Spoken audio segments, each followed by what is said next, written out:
Hey guys, welcome back to my channel. In today's video, I'm going to be giving you a kitchen update at the cottage. So we're here now, and this door right here actually leads right into the kitchen. So I'm going to take you guys in there. It is still a full-blown construction zone, but I kind of wanted to document it as we go through like each stage of the project or the process. And a lot of you guys said you really wanted to see a lot of like the renovation, like give me all the details. So that's what I'm going to do. So the last time that you guys saw the kitchen was in the empty house tour, and that was before we really started doing any major construction. We did pull down one little half wall that was like in the middle of the kitchen, which you guys saw that, but the like main wall lining the kitchen and then the main wall lining the dining room were still fully up and intact. So when I take you guys in there now, you're going to see the already major transformation that has been taking down these walls. It completely opens up the space, and it takes it from a completely separate kitchen and dining room to basically one big area. There is like still the staircase that comes down in the middle, but it feels like one big open kitchen, which I'm super excited about. There is still one of the beams, because they were load bearing, so we had to put beams up. One of the beams is up, so it's completely open, and then the other wall, the beam is not up yet, so you'll still see some temporary walls like made out of 2x4s, but poor Bowie is crying, don't worry, Matt is with him. I didn't just leave him down there. But you'll still see those temporary walls, but you can still kind of get the idea of how open it's going to be when it's all done. Okay, so we're gonna go into the kitchen and you guys will be able to see. Are you ready for this? Look at how open it is now. Oh my goodness, it's kind of dark in here. But you can see this beam here. This was a wall. You could not see the staircase. There was one little doorway right here, but now the whole kitchen is one big room. And then obviously there's still these temporary walls here, but just use your imagination, pretend they're not there. You're standing in the middle of the kitchen and you can look straight through to that window. Our kitchen table will be lining in front of that window right there.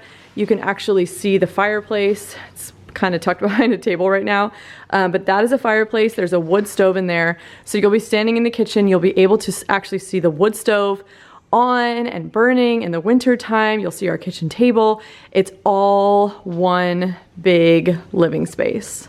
Okay, so the last time you guys saw this wall in front of the window, there were cabinets. There were upper cabinets on either side of the window, as well as lower cabinets. So as you can see, that's all been gutted. We considered trying to keep the actual cabinets and just replace the doors to make them look like, basically give them a refresh. But with all the electrical that we had to do back here, we were basically redoing the electrical in the entire house to update it. They kind of like, we had no choice other than to take everything out. And when we did, the cabinets were in bad shape. And we're actually really glad we did, because this wall, but like back here, was kind of a mess. It was a little bit like, I don't know if it was rotted or what, but anyway, so that plaster would have had to been repaired, but the plaster ended up completely coming down. So that's that same wall behind me with the window. Now, we were not originally planning on actually taking out all of the walls.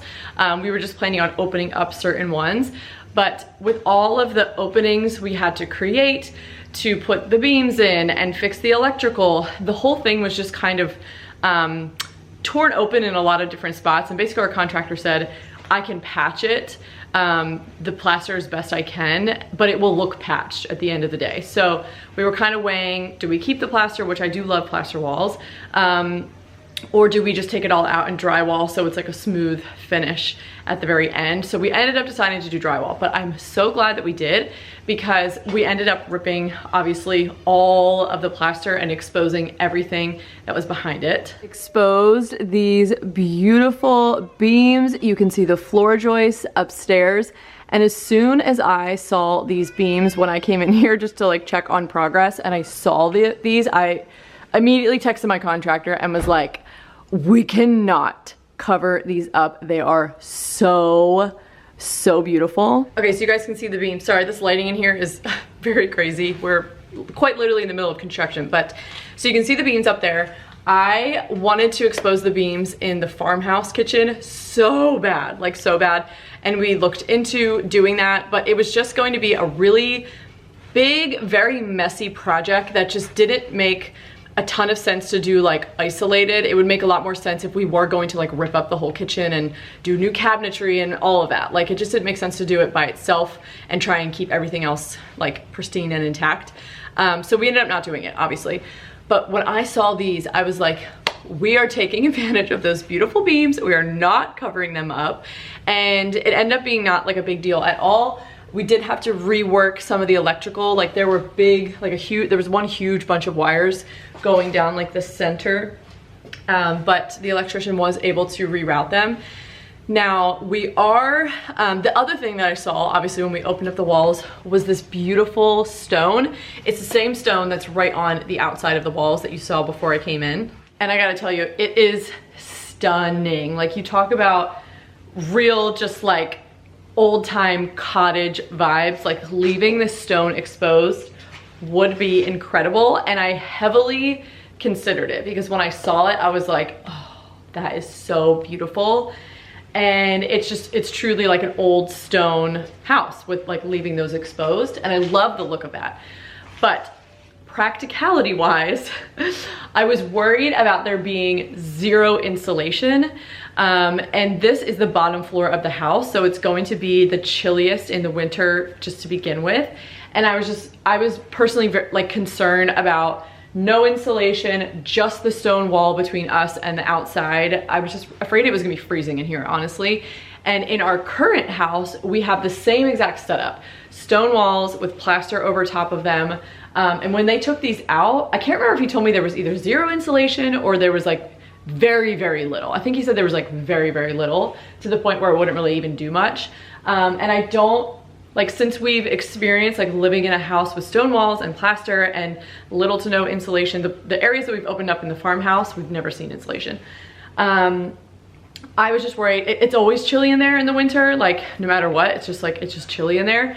It keeps it really cool in the summer, which is nice, and we don't have central air, but it is definitely on the chilly side. And I just didn't want that to be the experience in this kitchen, especially with it being on the bottom floor. I really wanted to insulate the walls so that it will be like a good temperature in here throughout the year. So therefore we did decide to cover up the walls. So you can see all of this framing is here because we are gonna be putting drywall up.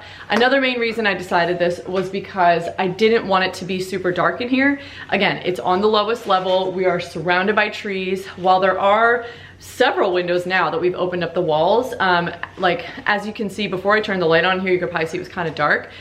So I was afraid of it just being really dark in here with like the dark stone. So we're gonna drywall it, we're gonna paint it a light color, so that will really brighten things up. And then also for the beams too, I went back and forth on whether we would just leave them as is in their beautiful, rich brown glory to bring so much warmth. But because we are gonna be doing some spray foam insulation, and there is gonna be like a little bit obviously in the top, like where the beams and the floor joists meet the outside wall, you won't really be able to, it's not supposed to come out very far to where you'll like see the texture of it, but it will be up there because again, insulation is like a priority for us. So I am gonna end up painting all of it because once you paint the beams, you won't be able to see that spray insulation. And there are a couple, like there's a wire or two running here and there that's pretty hidden, but once it's painted, it will like completely disappear and you won't notice it at all. So we are going to paint the beams. And another reason for that, again, is to just brighten up the space even more. Okay, so we discussed walls, we discussed ceiling beams, we discussed the stone walls, and how we're gonna be drywalling. But I did also wanna share another like decision that I made, and we have it here so I can actually show you, and that is the flooring. So on this floor, there was old tile floor there's old tile floor, it's still there, on like 2/3 of it. And then in the kitchen, it was like some kind of like cheap faux wood floor. We knew it was gonna get ripped out regardless because it was ugly. And then but we weren't sure what I was gonna put down instead. Now, of course, my initial gut reaction was I want hardwood floors, like the real deal. It's an old house. All the other floors have hardwood. I want it to match. And I know, you know, it's not the most durable and it's more expensive and all that, but I don't care. I am like I'm just a purist, I guess, when it comes to hardwood floors. But so my contractor was really trying to, not persuade me, but he was really recommending that we go with something that's more durable. But then I was kind of like, I don't know. So I did look into the other options. What is it, like vinyl flooring and LVP. And there are a lot of good options. Budget-wise, there are certainly a better choice. But I just didn't I couldn't find any that I loved. I just feel like, you know, as someone who's always lived in houses with, well, most of the time, like beautiful old original hardwood floors, it just felt like too big of a jump for me to make. It's not really my style. I felt like it looked too modern for my taste. Now I know that there are some, I've seen like vloggers who put it in their house and they have like older houses and it does look really nice, but just up close and personal when you're looking at it, I just didn't love it. But so then, so I was like, we're doing hardwoods. And then, but then, so I didn't know this, and then he kind of figured it out later and told me later, our contractor, that down here on this level is technically a basement. I mean, it's like floor level with the outside, but we're on a hill. But so there is behind me in the laundry room, there is like a French drain, I think. Or something, and then there's also in the dining room there's a drain as well. So he basically said, in the event that one of those drains ever backs up, which is, you know, not something to like necessarily be expected, but if it were to happen, he said your hardwood floors would be ruined. So that is out. Like, you need a waterproof flooring option. So that left me with two choices. That left me with either like, I think it was LVP, that's completely waterproof. I think vinyl is like a wood composite center, so that would still be wood. So it's not it's a no-go for like complete waterproof. But LVP you could. LVP, again, I really tried to love it. I looked at so many, I went in person, I like really checked them out, and I just couldn't find one that I loved. And then also LVP is made like completely, or mostly, or completely, I don't know, but it's made of plastic, which I don't love from like an off-gassing standpoint. You guys know I'm very like conscious of toxins, and it's not that this is like necessarily like a non-toxic renovation. Like, we're using regular paint, we're using regular materials, but as far as like something that my kids are gonna be crawling on, and we're gonna be living in this house for years, and it's just gonna continue to off-gas, that just was a concern for me. Might not be a concern for anybody else, but it was a concern for me. And considering I didn't love any to begin with, I was like, then this is just completely off the table. So that left one option, and that was tile flooring. So I looked at a million tile floors, and I just honestly did not know what to go with at first, because I didn't want it to look like I didn't want it to be like something, okay, so I wanted it to be something that was light, because again, I'm trying to brighten up the space. I want as much light to be able to bounce around as possible for it to feel brighter in here, because it is this bottom floor. But I didn't want like a shiny white, like faux marble or quartz or something like that, because that just looks, to me, that does not fit the vibe of this house. This house is cottage, it is rustic, so I knew something like that was out, and I loved the idea of like stone flooring, but budget-wise, it was like insane. So I looked and I looked and I looked and I looked and I looked some more, and then I finally found this tile that I am pleased with. I think it's gonna look great, and budget-wise, it was a freaking steal. It was far less than even like the LVP options I was looking at, and I was really trying to find a tile in that budget, because that's kind of what I had my mindset on. I didn't want to spend much more than that. So when I found this tile, I was like, okay, that's a winner. I ordered the sample and I liked it. So this is the tile, which it might be kind of hard to see because this light is super bright, but it is kind of like a stone look. It's completely matte. It has texture to it. I don't know if you guys can tell. And it is like slight discoloration, but it looks like, I'm hoping it doesn't look like a concrete floor. I'm hoping it looks more like a stone floor.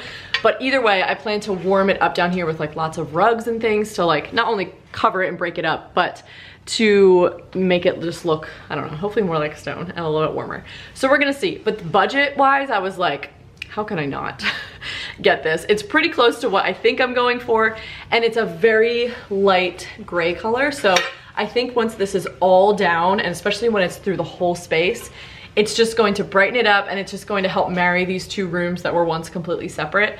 So that is the flooring choice that I went with. Here it is, a little bit further back. Again, this light is so bright right now, so it might be hard to see it. It's like real color and real texture, but they are, I think, 12 by 24, so they're big. And I don't know exactly how we're gonna lay them yet. I don't know if we're just gonna go with like a simple brick pattern or if I wanna do something a little bit more intricate. I haven't decided that yet. But flooring, we still have a long way to go before we can actually start laying this tile. But that is what I picked. Okay, so next up, what's happening this week is the actual kitchen room is gonna be getting all the drywall. So it's actually gonna start to, we're gonna be able to vision a little bit better what it's going to look like in the end. So you can see the beam right here, that's the beam for this wall. So this wall is ready to be dry, or this room is ready to be drywalled. And then over here, back here is the dining room. So that is the next beam that's going to go up. The footers are already dug. We have an, you know, an inspection because we had to get a permit and all that. Inspection is happening this week, and then they can start working on getting the beam up in that wall, which means all of these 2x4s that you see will be gone, and it will just be one big open space. Okay, so the next time I give you guys a little bit of an update, hopefully we will have all the drywall and both beams will be up, and it will just be more of a finished space that still needs obviously a lot of finishing, but that's kind of what's next on the docket. It's just finishing the other beam, getting everything drywalled so that we can start doing the flooring and installing the cabinets, which we have all of that here. It's just a matter of like when we can go ahead and do it. I already like scheduled the countertop template. Everything is like all lined up. So hopefully by the time we move in literally about a month, it's like just over a month, maybe like a month and a day, hopefully we have a semblance of a real kitchen and it won't be a construction site anymore. But that is all I have for this video. Thank you guys so much for watching. If you want to see more renovation content in the cottage, please give this video a thumbs up. Comment down below to let me know, and I'll be sure to take you guys on the ride with me. But thank you so much again for watching this video. Subscribe if you haven't already, and I will see you guys in the next one. Bye.